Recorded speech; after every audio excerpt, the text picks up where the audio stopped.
This is BBC One in the Midlands. Now Nick Owen chairs a special programme on the region's economy in the Midlands Today Debate.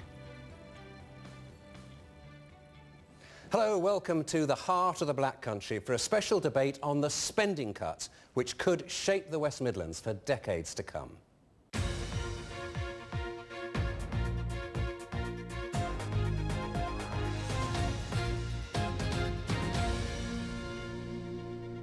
OK, and Richard Briggs, you have a first-class honours degree, yet you've had problems. Yeah, graduated this year, as you say, with a first-class honours degree. Couldn't find any sort of graduate jobs. So along with my friend Will, we started our own business, Sumoshoes.co.uk. I've actually found that it's easier to start up our own business than to find any graduate jobs. OK, both of you, thanks very much, and we'll hear more from you in just... Patrick Burns is here right now. Clearly some tough challenges. If we're going to see the sort of growth required to offset the effects of this deficit reduction programme and all the public sector cuts that follow on from that, a century ago to have these great powerhouse industries, iron and steel, gone, deep mine coal, and to keep pace with changing tastes and modernise the industry. It's given me absolutely no pleasure whatsoever to be proved generally right. Let's hit the M6 to Stoke. Well, we've seen a couple of examples there, haven't we, of business are least resilient. Now, that's the key challenge to bring, well, otherwise, obviously, very bad news for the people who live there, and also for the coalition government, who, and not least from the people at the Institute of Fiscal Studies, who say that there's a danger that the government's policies could actually impact most heavily on the weakest and poorest in society, Nick. The government did set out a plan for deficit reduction. That would have done the job, I actually think, within 4 years or so, and kept.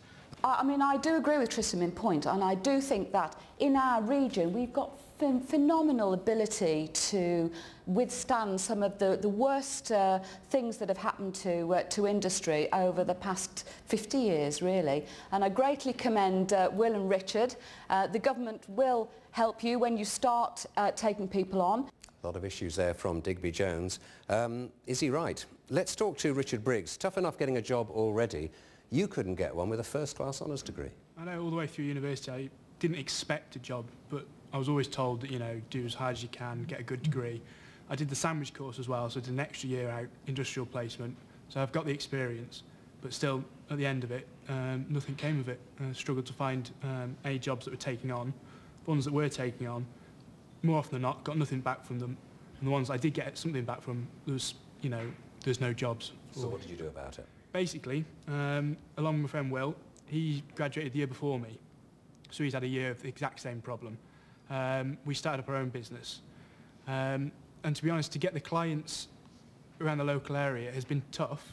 Obviously, everyone's cutting back, and new logos aren't, you know, obviously top of everyone's priorities.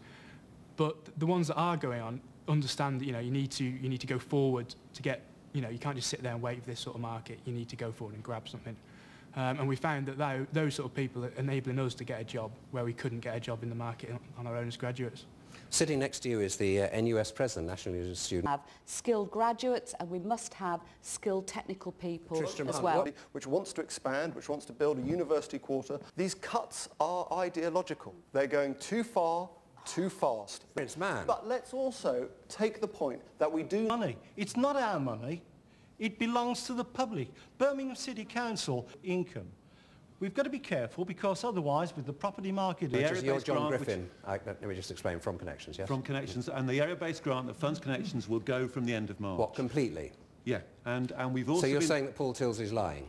I'm saying that we've been told by one of his councillor colleagues that that is the situation. There was a question we've been told also that we'll be facing compulsory redundancies in the next few months. Losing their homes and people losing their jobs and the actual... OK, thanks for that. Let's talk about the arts. Ros Robin, workable solutions in these desperately challenging times.